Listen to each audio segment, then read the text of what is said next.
News, सच जरूरी है। यह है MNS न्यूज नेटवर्क और आप देख रहे हैं MNS न्यूज टीवी। मैं हूं आपके साथ सोनल। तो आइए देखते हैं आज कुछ खास खबर। 24 घंटे में 10 की हत्या, सेना ने 22 उपद्रवियों को दबोचा। ग्राउंड जीरो पर गृह मंत्री अमित शाह। मणिपुर में हालिया जातीय संघर्ष में मरने वालों की संख्या 24 घंटे में बढ़कर 10 हो गई है, जिसके बाद सेना ने उन जिलों में हमलों से बचने में सक्षम वाहनों के साथ अपना अभ्यास तेज कर दिया है, जहां उग्रवादियों ने बार बार उनके काफिले पर हमला बोला है।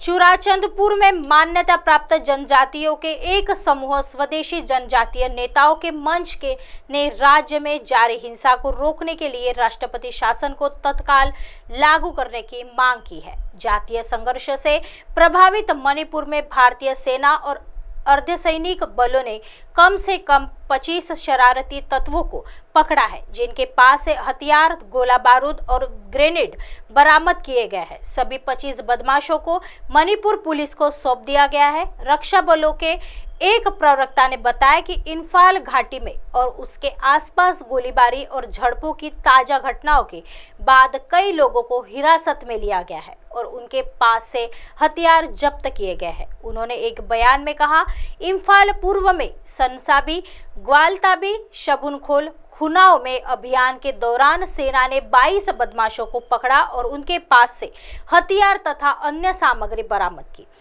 12 बोर की 5 डबल बैरल राइफल, 3 एकल बैरल राइफल, डबल बोर का 1 देसी हथियार और 1 मजल लोडेड हथियार बरामद किया है। रविवार को भड़की ताजा हिंसा के बाद सुरक्षा बलों की जवाबी कार्रवाई में अब तक कुकी आदिवासी समुदाय के 40 उग्रवादी मारे गए हैं। इस बीच केंद्रीय गृह मंत्री अमित शाह 4 दिवसीय यात्रा पर सोमवार रात मणिपुर पहुंचे, जहां वह जातीय हिंसा का समाधान निकालकर शांति बहाल करने के उद्देश्य से अधिकारियों के साथ बैठक करेंगे। वह दिल्ली से एक विशेष विमान से इम्फाल के बीर केंद्रजीत इम्फाल अंतर्राष्ट्रीय हवाई अड्डे पर पहुंचे। मणिपुर में जातीय हिंसा भड़कने के बाद से शाह की यह राज्य की पहली यात्रा है। सूत्रों ने कहा है कि शाह हालत का आकलन करने और सामान्य स्थिति बहाल करने की योजना बनाने के लिए मंगलवार को अनेक दौर की बैठक कर सकते हैं। वह बुधवार को संवाददाता सम्मेलन को भी संबोधित कर सकते हैं और राज्य में जारी हिंसा पर नियंत्रण के लिए कदमों की घोषणा कर सकते हैं। मैतेई समुदाय की अनुसूचित जनजाति के दर्जे की मांग के विरोध में 3 मई को पर्वतीय जिलों में आदिवासी एकजुटता मार्च के आयोजन के बाद मणिपुर में जातीय झड़पों में 75 से अधिक लोगों की मौत हो गई थी। मैतेई मणिपुर की आबादी का लगभग 53% है और ज्यादातर इम्फाल घाटी में रहते हैं। राज्य में हालात सामान्य करने के लिए अर्धसैनिक बलों के अलावा सेना और असम राइफल्स की लगभग 140 टुकड़ियां तैनात करनी पड़ी, जिनमें 10,000 से अधिक कर्मी शामिल हैं। आइए बढ़ते हैं अगली खबर की तरफ। अमेरिका यात्रा के दौरान स्टैनफोर्ड यूनिवर्सिटी में भाषण देंगे राहुल गांधी। कांग्रेस के पूर्व अध्यक्ष अमेरिका दौरे के दौरान कई कार्यक्रमों में शिरकत करेंगे। इनमें कैलिफोर्निया की स्टैनफोर्ड यूनिवर्सिटी में भाषण और सांसदों की थिंक टैंक और अन्य लोगों के साथ बैठकें शामिल हैं। कांग्रेस के एक सूत्र ने कहा कि मंगलवार को राहुल गांधी अमेरिका यात्रा के लिए रवाना हो जाएंगे। एक सप्ताह के दौरे में वह कई कार्यक्रमों में शामिल होंगे। सूत्र ने कहा कि वायनाड के पूर्व लोकसभा सांसद वाशिंगटन डीसी में कई कार्यक्रमों में भाग लेंगे। इसमें भारतीय लोकतंत्र के भविष्य, भाषण की स्वतंत्रता और टिकाऊ और समावेशी आर्थिक विकास पर नेशनल प्रेस क्लब में उनका भाषण शामिल है। वाशिंगटन डीसी में गांधी सांसदों और थिंक टैंकों के साथ भी मिलेंगे और भारतीय अमेरिकी उद्यमी, फ्रैंक इस्लाम और शीर्ष व्यापारिक नेताओं, सेनेटरों को और कांग्रेसियों द्वारा आयोजित रात्रि भोज में भी शामिल होंगे। वाशिंगटन डीसी में कार्यक्रम पूरा करने के बाद कांग्रेस नेता सैन फ्रांसिस्को जाएंगे, जहां वह सिलिकॉन वैली में भारतीय डायस्पोरा, उद्यम पूंजीपतियों, तकनीकी अधिकारियों और छात्रों के साथ बातचीत करेंगे। वह आर्टिफिशियल इंटेलिजेंस पर सिलिकॉन वैली के वरिष्ठ प्रौद्योगिकी अधिकारियों के साथ भी बातचीत करेंगे। सूत्रों ने कहा कि गांधी का कैलिफोर्निया के स्टैनफोर्ड विश्वविद्यालय में व्याख्यान देने के भी कार्यक्रम है और उसी शाम भारतीय समुदाय से मिलेंगे।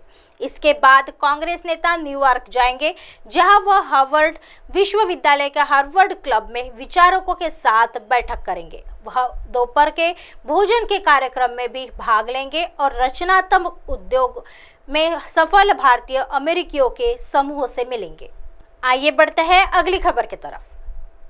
सीएम शिवराज सिंह का दावा, बोले मध्य प्रदेश में भाजपा 200 से ज्यादा सीट जीतेगी। मध्य प्रदेश के विधानसभा चुनाव में कांग्रेस के 150 सीटें मिलने का राहुल गांधी द्वारा किए गए दावे पर मुख्यमंत्री शिवराज सिंह चौहान ने तंज कसते हुए कहा है कि खाली पुलाव पकाना है तो पकाते रहे।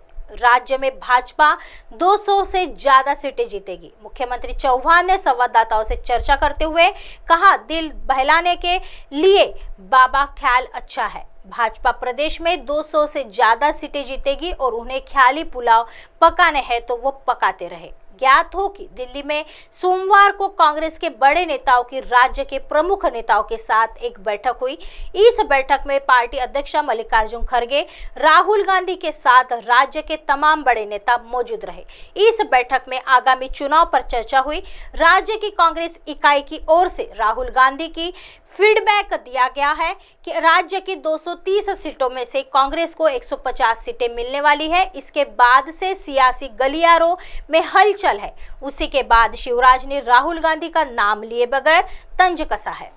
अब आप हमारे चैनल को आपके मोबाइल पर भी देख सकते हैं। मोबाइल ऐप पर देखने के लिए प्ले स्टोर से MNS news TV apps download करें। इंस्टा, लिंक, ट्विटर, हाईकुक, फेसबुक और कई सोशल मीडिया के प्लेटफॉर्म पर हमारा चैनल उपलब्ध है। आप इसे यूट्यूब पर भी देख सकते हैं। आप हमारे चैनल को लाइव भी देख सकते हैं www.mnsnewstv.com पर। फिलहाल वक्त हो चला है दर्शकों ब्रेक का। ब्रेक से लौटने के बाद देखिएगा देश और दुनिया की तमाम खबरें। बने रहिए MNS न्यूज पर। नमस्कार।